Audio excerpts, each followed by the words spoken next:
But I say for this is, of course, a wonderful opportunity for me to see all of you good people, and especially the ones that came to the previous symposia that I created for those years. That was, as I keep having to say, really, I got way more out of it than I ever got from those symposia. You know, I just met such wonderful people, people that came, people that spoke. I think I recruited more than 60 speakers over those times, and they're all my friends now. Next month I'm going to England, staying 3 days with Jonathan Betts. It's like a dream that I couldn't have imagined before this, and he was one of my speakers, and that's just one example of so many good and important friends that I've met here.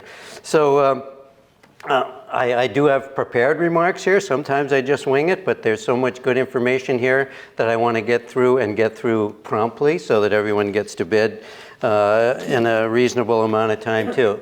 So again, I'm happy to be part of an NAWCC symposium. I think these annual events really help to confirm the NAWCC's international reputation as one of the world's premier horological institutions. And I'm happy to be here in Sturbridge too, right by Old Sturbridge Village. You may not know that the very first meeting of New England Chapter 8 was here in October of 1950.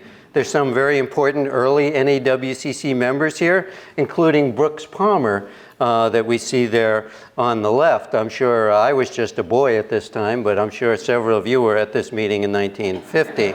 So, of course, the clock gallery there is world class. The clocks in it have been featured in at least 3 of publications put out by Old Sturbridge Village, so including the bottom one there that was Robert Cheney's book with Phil Zay talking about those collections too. I think when this book first came out is the first time that I met and heard Robert Cheney speak.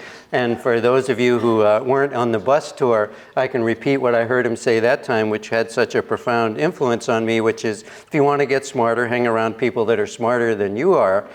For me, that wasn't hard because most people are smarter than I am, but it certainly was great advice from Robert, and I'm happy to have followed it throughout my time here.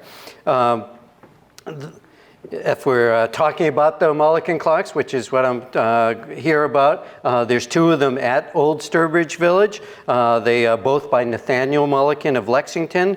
There's this one in a maple flat top case. I guess he didn't make marble clocks. They'd be pretty heavy if they were this big.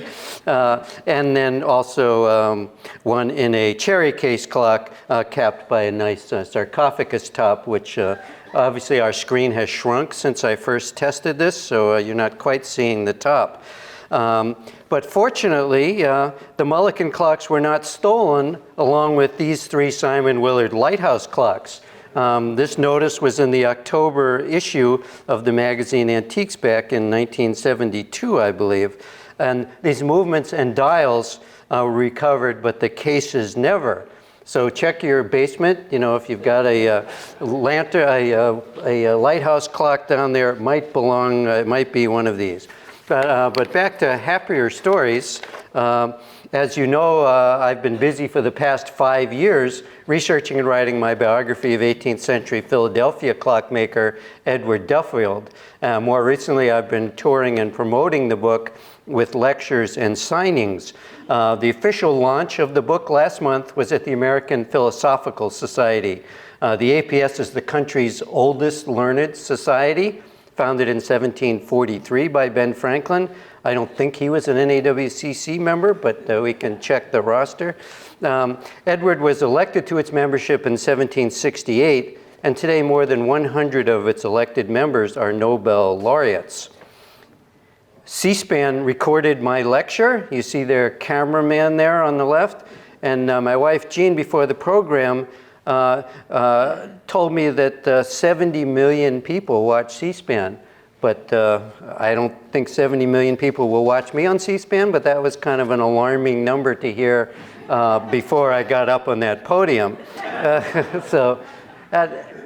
Probably people thought I had bailed, because I started my talk and I remembered that I had a small antique clock movement that I wanted to hand around to the audience. So I actually jumped off the stage in order to get the movement out of my bag, and I think people thought I was going to, fracture my leg and be gone at that point. And I just disappeared from the recording of the event completely. So, but I didn't jump back up. I ran around the stairs. But I realized in retrospect that that was probably not a smart thing to do, was leaping off a 4-foot stage like that. So anyway, but I think probably the C-SPAN editor probably cut out the part where I'd suddenly disappeared from the podium after 30 seconds of starting to talk. So a few weeks ago, I spoke at about my Duffield book at the Andover bookstore in my town. And I was happily surprised when this woman sitting in the front row introduced herself as Barbara Duffield, a family descendant. So you see her here with me in front of my Duffield clock. I think some of you have heard me speak about my Duffield book, and I have some old images of people that might have been Edward Duffield, but maybe I'm getting a little more sense of what Eddie might have looked like if she's a blood relative down through the ages. But of course, this evening I'm here to talk about, to speak about our new book in process about the Mullikens. You heard this morning from Damon DeMoro, my distinguished co-author of this book, and one of my closest friends for sure. Luckily, we live near each other and we're able to see each other a lot. It's been a wonderful friendship, and I guess I should say it's all because of the bulletin, because I was asked to do an anonymous review of an article. I think maybe was it the first one that Damon submitted to the bulletin, and of course I ripped the heck out of it. This thing stinks. But no, I had some corrections, and I think they were taken to heart. But then when I read it, it said, Professor Damon DeMoro lives in Haverhill, Massachusetts, which is 20 minutes from me, and I said, I don't know about this anonymous peer review thing, but I want to meet this guy. Is that okay? And oh yeah, sure. So, we got to know each other, and we've just had a wonderful, close friendship since then. Damon has spent about $300,000 on clocks since then, right? I'm exaggerating, but he's become, an important clock collector. It's really nice to see that too. He's got some nice clocks, and we go through them together. We're at the bench and we take them apart and take pictures. You'll see a few of those later. So we really have a wonderful collaboration, and I think as you saw from Damon's talk this morning, we have an unbelievable collaboration just with his abilities to ferret out these stories. So this next book will be, an incredible piece of scholarship and horology too. And a lot of the material that Damon supplied will be in our book. So, as he reveals much new, as you saw, new in-depth information about Massachusetts clockmakers and the local places where they lived.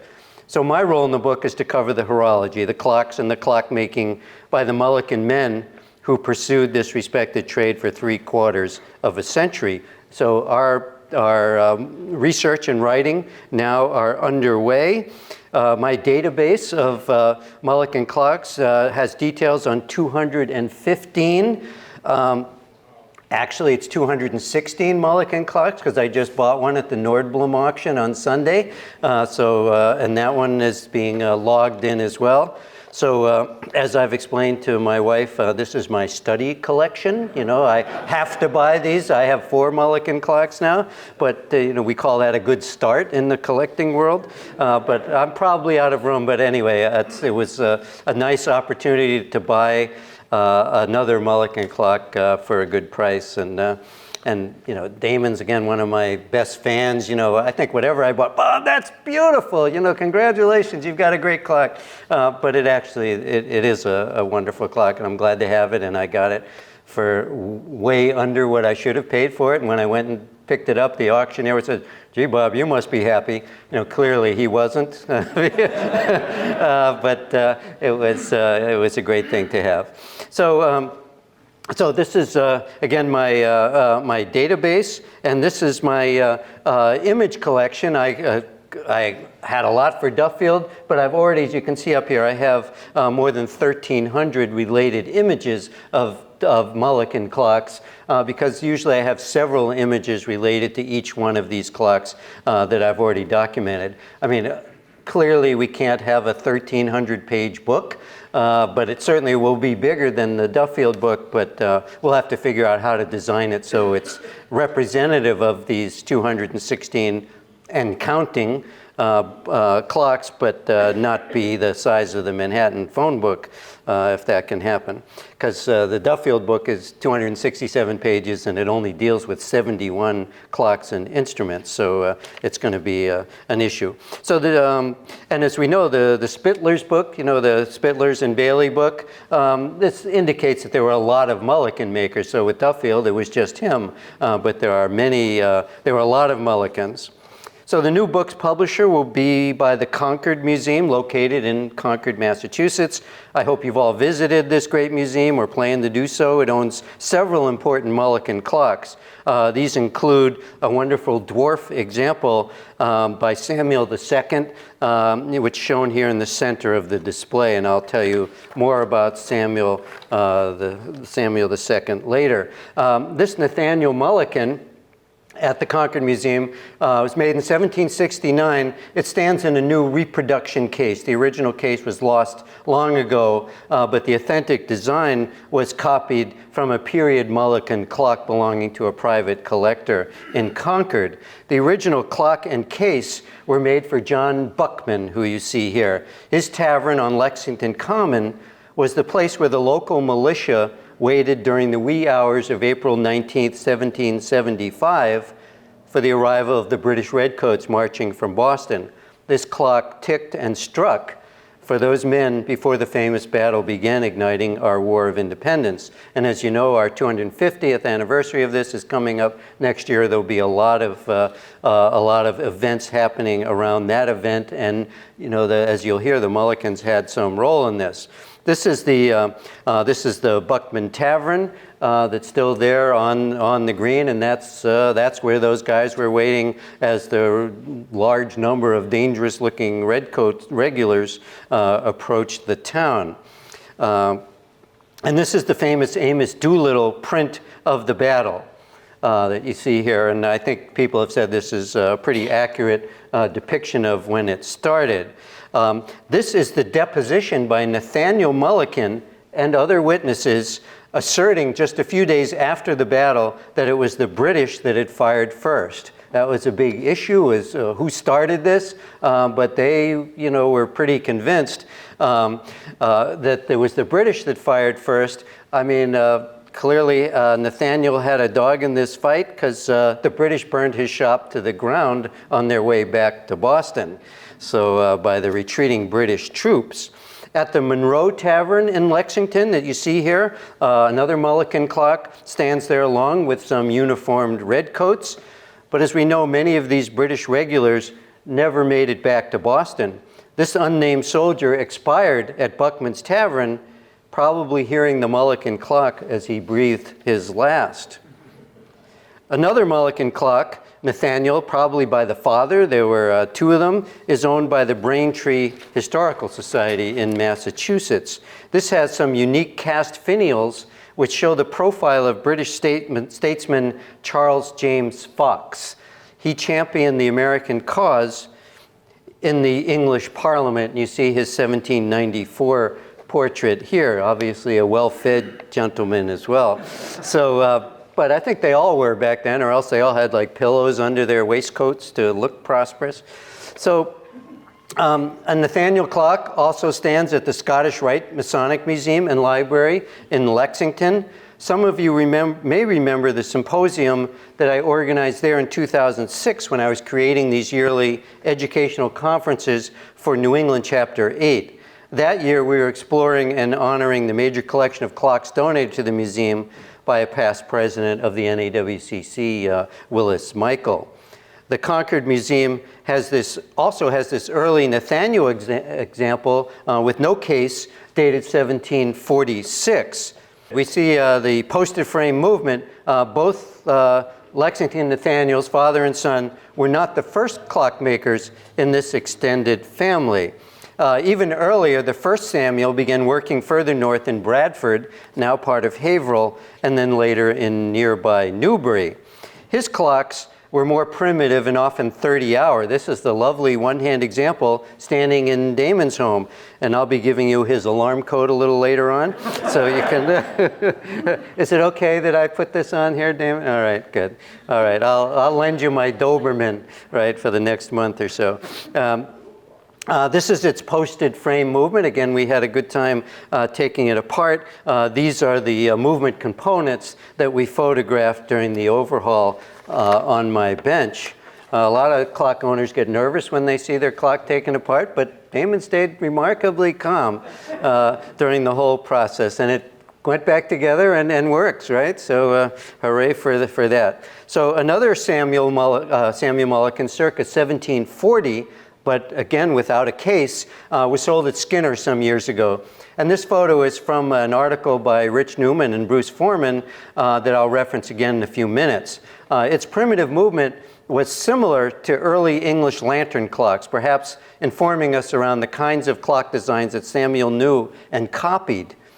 We see a rear view of an English lantern clock from around the same period, and you see it's quite similar in its design. We do know of a rare Samuel I clock with a more advanced and standard 8-day movement.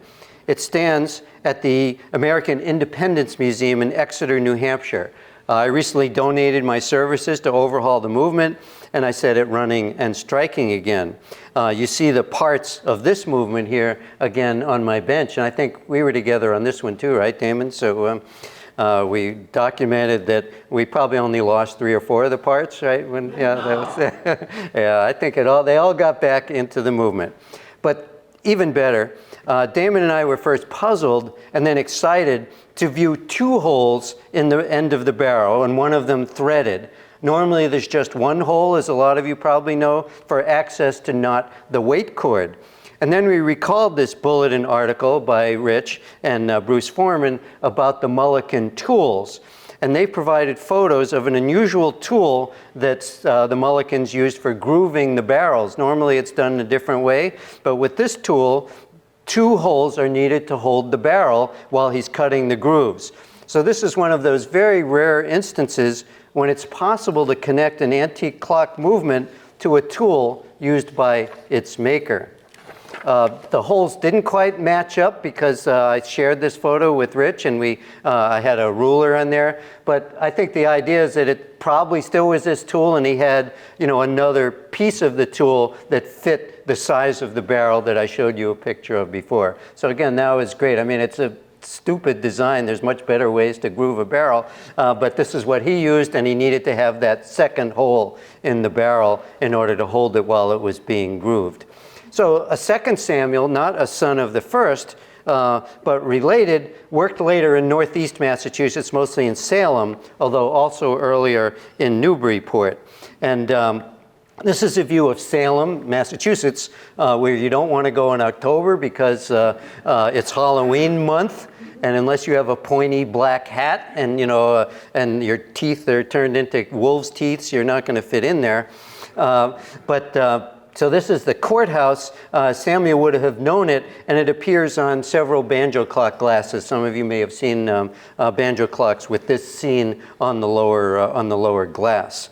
I recently walked around the part of Old Salem where Samuel probably worked. I saw this home built in 1796.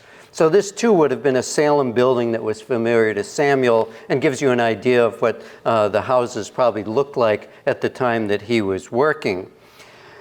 You may remember Damon's 2020 bulletin article about the account book he discovered.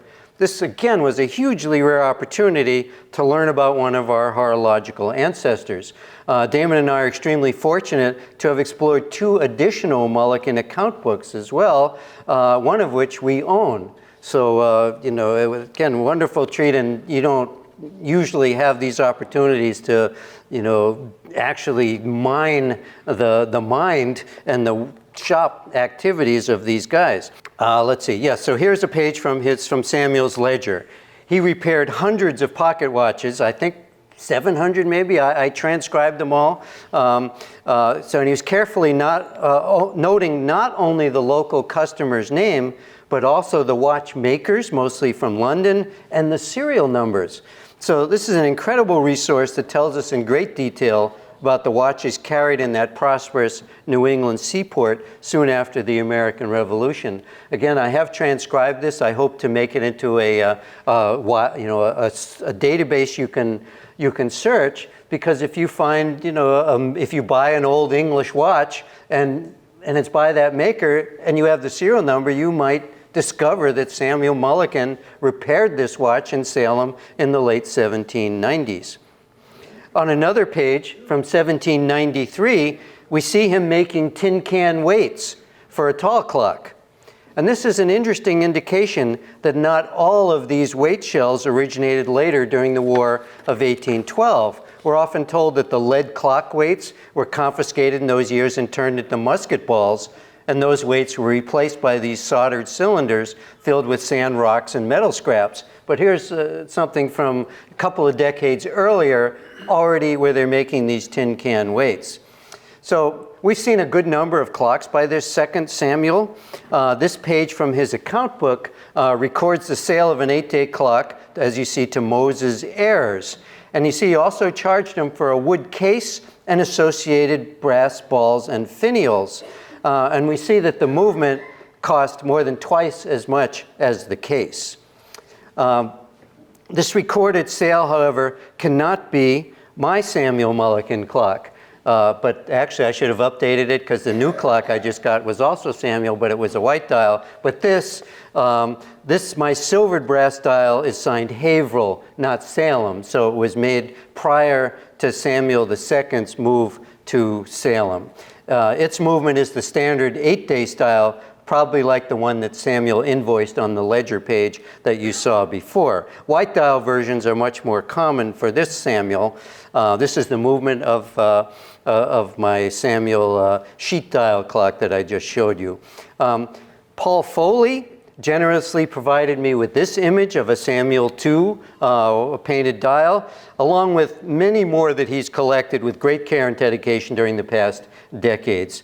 As most of you know, his scholarship and published writings have greatly enhanced our understandings of New England clockmaking, and I really continually thank Paul, because he continues to send us all kinds of photographs and material related to Mulliken. So he's sort of like the third silent partner in this project now, being incredibly generous with his resource materials. So maybe he'll see a recording of this, and again, hear our thanks for what he's done.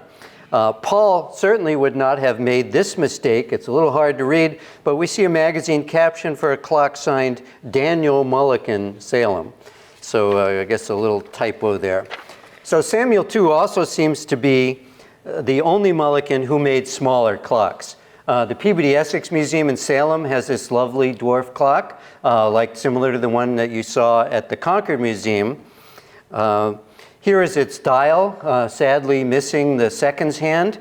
The late Ted Crum wrote at length about this book back in 1995 in the Bulletin.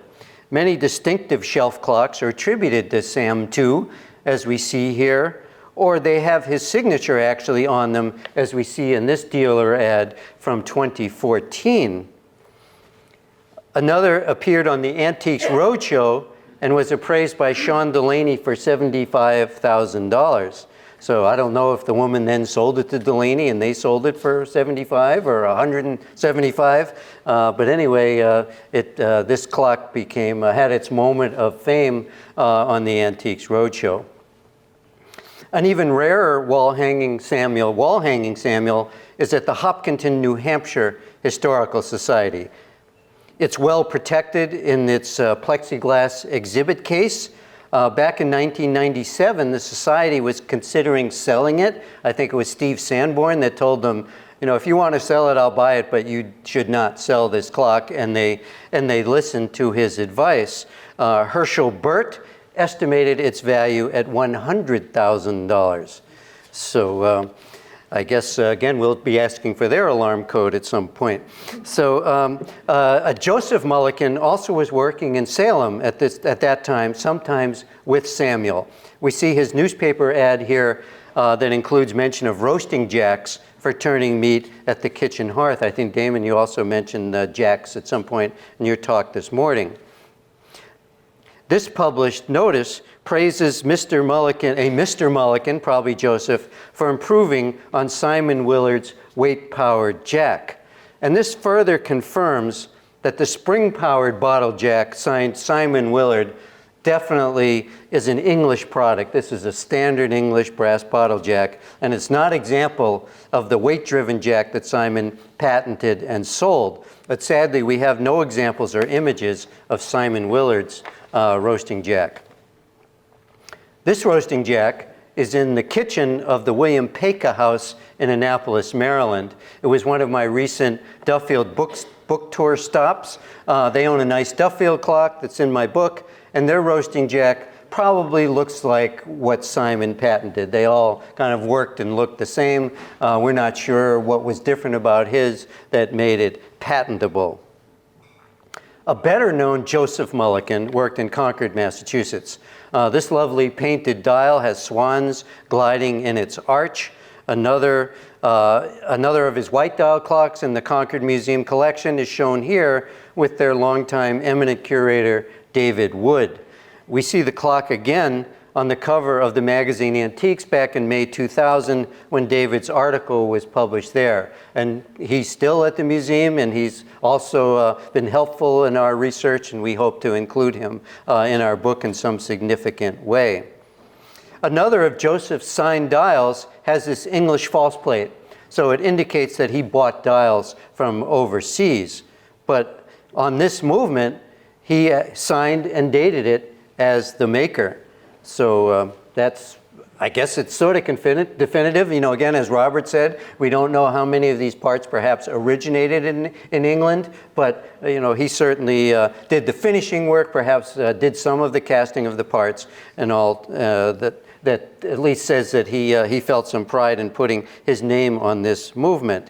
Sadly, this dial and the rest of the clock were in a fire, and it greatly suffered.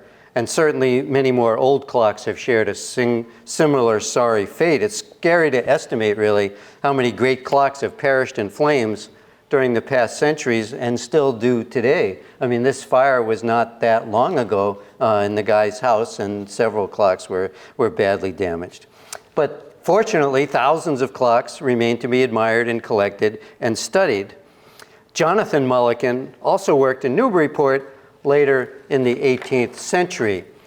This dial divides Newburyport into two words, as was common, and it features a phoenix in its arch, not the patriotic eagle that came after the Revolution. Some people have assumed this was an eagle, but that was not an image that was used prior to the American Revolution in most cases. Another one of his dials also names the town in two words. So I recently took this photo from the top of a Newburyport church steeple. We see the blue ocean in the distance. Jonathan, in his day, could have had a view that was quite similar. We don't see really a lot of modern buildings, so he would have had a similar view. The church was there at that time, so if he'd climbed up there, he could have had this view. And in that steeple is this Paul Revere bell dated 1802.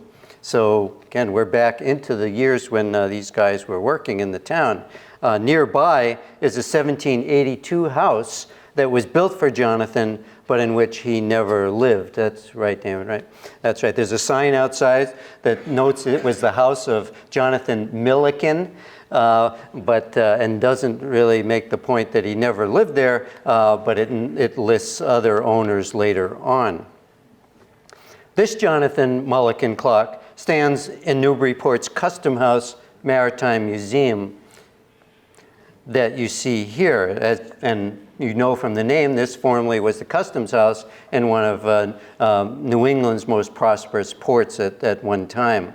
For a few months, however, it lived in my house. It was one of the pro bono clock restorations that I continue to do for local museums and historical societies. And I always include a public lecture afterwards when the clock's reinstalled and running to describe the clock, its maker, and the work that I did on it. I try not to overwhelm those general audiences with too much gearhead material.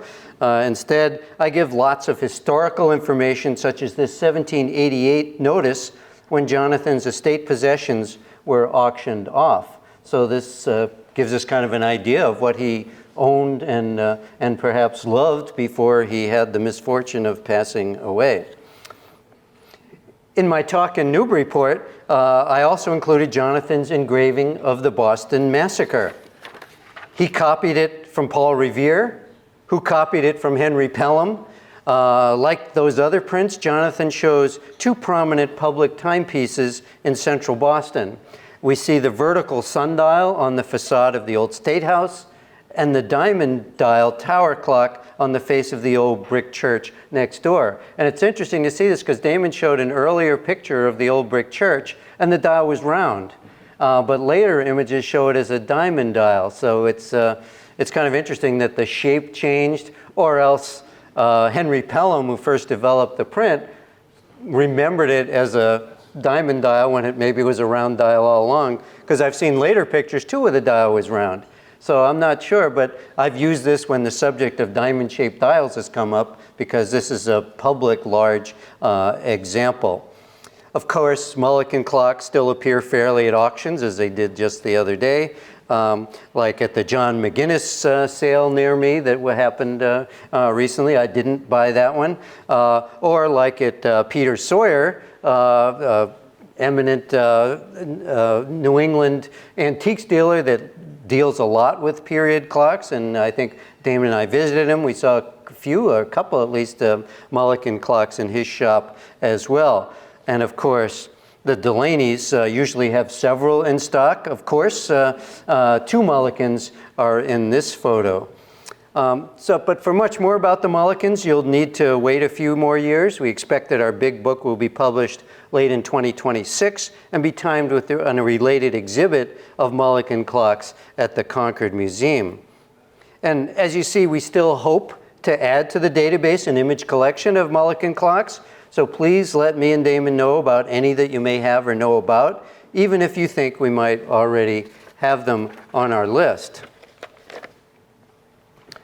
For inviting me to speak here this evening, I thank my good friend Howard Cohen, shown here in my photo from a Schmidt auction preview. That's you, Howard, right? Yeah. So he was standing with luminaries, Robert Cheney, who we saw earlier today, Ralph Pecluda, and Chris Bailey. So just think of the horological brain power in that group. I couldn't be in it because I was taking the picture. Of course, I would have been in it otherwise. So I also, of course, thank my good friend Kathy Gorton for inviting me and including me in here. You see us here last year in Chattanooga in our cowboy hats. Yeah, how come we aren't wearing those hats tonight? Yeah, I think we didn't own those. They were loaners, right? Yeah, that's right. Okay, so I hope that Damon and I will be invited back in a few years to tell you even more about the Mulliken book that I've previewed tonight. So I thank you all for listening, being an important part of this historic NAWC event.